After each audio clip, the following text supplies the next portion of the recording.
மறுநாள் காலை விடிந்தது. அவன் மிகுந்த உற்சாகமாக வீட்டை விட்டு வெளியே வந்தான். எதிரே வந்த பால்காரரிடம் புன்னகையுடன் காலை வணக்கம் சொன்னான். ஆனால் பால்காரர் அவன் முகத்தை பார்க்காமல் அவன் நின்ற இடத்தை கடந்து சென்றார். மணிகண்டன் குழப்பத்துடன் தேநீர் கடைக்கு சென்று ஒரு டீ கொடுங்க என்று சத்தமாக கேட்டான்.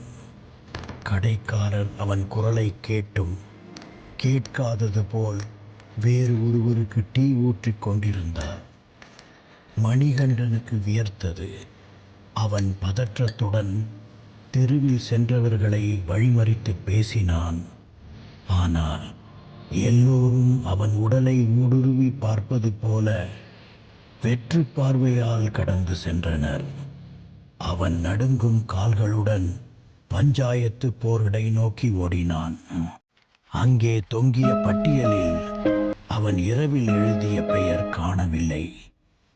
அதற்கு பதிலாக பட்டியலின் கீழே சிவப்பு மையால் புதிதாக ஒரு வரி சேர்க்கப்பட்டிருந்தது.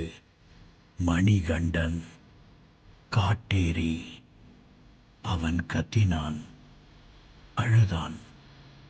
அங்கிருந்தவர்களின் கைகளை பிடித்து உலுக்கினான்.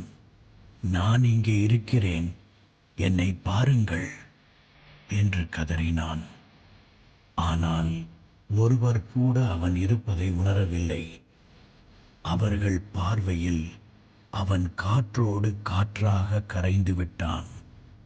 அவனுக்கான தண்டனை மரணம் அல்ல, மரணத்தை விடக்கூடிய முடிவற்ற தனிமை.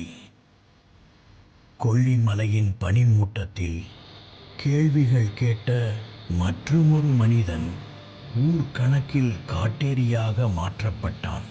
வெளி உலகிற்கு அவன் காணாமல் போனவன். கொல்லிமலையில் அவன் இப்போது ஒரு காட்டேரி. இப்போது நான் மணிகண்டன் பட்டியலில் இல்லாதவர்களை காணத் தொடங்கினார். மகிழ்ச்சி, துக்கம், உணர்ச்சிகள் மற்றும் முக்கியமாக உயிர் ஆகியவற்றை இழந்த தொலைந்து போன மக்கள்.